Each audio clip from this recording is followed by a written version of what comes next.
গতকাল বেগম রোকেয়া বিশ্ববিদ্যালয়ে ইসলামী ছাত্র শিবির আয়োজিত আলোকচিত্র প্রদর্শনী, জুলাইয়ের গ্রাফিতি অঙ্কন, জুলাইয়ের ডকুমেন্টারি প্রদর্শন, এই প্রোগ্রামকে কেন্দ্র করে বাইরের কিছু টোকাইদেরকে নিয়ে এসে আমাদের সেই প্রোগ্রামে তারা হামলা চালায়। একের পর এক হামলা চালিয়ে ডকুফিল্ম এবং ডকুমেন্টারি যেগুলো প্রদর্শিত হয়েছিল সেগুলোতে তারা ভাঙচুর করে। পরবর্তীতে ছাত্রদের বাধার মুখে তারা ক্যাম্পাস থেকে পালিয়ে যেতে বাধ্য হয়। আজকে আবার কিছুক্ষণ আগেই আমরা দেখতে পাচ্ছি ক্যাম্পাসগুলোকে অস্থিতিশীল করার জন্য জগন্নাথ বিশ্ববিদ্যালয়, সেখানে জগন্নাথ বিশ্ববিদ্যালয়ের যে কেন্দ্রীয় ছাত্র সংসদ তারা প্রতিবাদ জানিয়েছে। অন্ধভাবে দলীয়করণ করে অযোগ্য একজন ব্যক্তিকে জগন্নাথ বিশ্ববিদ্যালয়ে দলীয়করণের মধ্য দিয়ে ভিসি নিয়োগ দেওয়া হয়েছে। সেই নগ্ন দলীয়করণকারী একজন ব্যক্তি ভিসি হওয়ার পর থেকে একের পর এক ছাত্রদলকে সেখানে প্রেফারেন্স দিচ্ছে। শিক্ষার্থীদের জন্য দীর্ঘ সময় ধরে আন্দোলন করে সরকারের কাছ থেকে তাদের যে ন্যায্য বৃত্তি, সেই বৃত্তি আদায় করার পরে সেই বৃত্তি এখন বন্টনের জন্য ছাত্রদলকে রেখেছে। তাদের কাছে অর্থ তুলে দিবে, তাদের কাছে বিল্ডিং ব্যবস্থাপনার দায়িত্ব তাদের হাতে তুলে দিতে যাচ্ছে এই প্রশাসন। এত নোংরা একটা প্রশাসন, শিক্ষকরা যে এত নোংরা হতে পারে তা এই কৃষিকে না দেখলে কেউ বিশ্বাস করতে পারবে না। আমরা ধিক্কার জানাই এমন শিক্ষাগুলিকে। এ কারণেই বলা হয় দুর্জন বিদ্যান, মানে সে দুর্জন বিদ্যান হলেও পরিত্যাজ্য।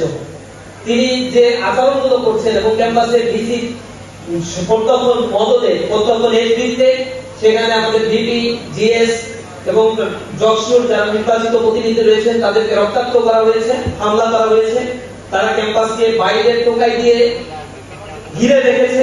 শুধু তাই না, এখানে যারা ছাত্রদলের নেতৃত্বে আছেন তাদের অন্তত 15 বছর আগে ছাত্র জীবন শেষ হয়েছে। রানিং কোনো ছাত্র নাই, কিন্তু এই ছাত্রদেরকে নিয়ে এসে পুনর্বাসন, টেন্ডার দেয়া, চাঁদাবাজি করা, দখল বাণিজ্য করা, সকল কার্যক্রমের ভিসি প্রত্যক্ষভাবে তাদেরকে সহযোগিতা করে যাচ্ছে। আমরা সরকারকে উদাত্ত আহ্বান জানাই, ক্যাম্পাসগুলোকে যদি আপনারা উত্তপ্ত করতে চান তাহলে এর পরিণতি ভালো হবে না। রক্তের বদলা যদি আমরা নেওয়া শুরু করি, আমাদের যে রক্ত ঝরছে আমরা সহনশীলতার পরিচয় দিচ্ছি।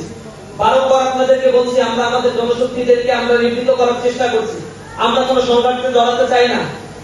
আপনারা নির্দ্বিধায় চাঁদাবাজি করছেন, সন্ত্রাসী করছেন, হল বাণিজ্য করছেন, আমরা সেগুলোর প্রতিবাদ জানাচ্ছি শুধুমাত্র। কিন্তু প্রতিরোধ যদি গড়ে তোলা শুরু করি আমরা, তাহলে আপনারা কোনো ক্যাম্পাসে টিকতে পারবেন না।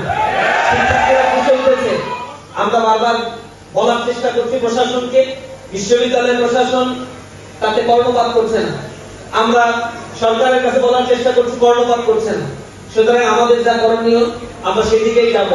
বিশ্ববিদ্যালয়ের ক্যাম্পাসগুলো যদি উত্তপ্ত হয়, পুরো বাংলাদেশ উত্তপ্ত হয়ে যাবে।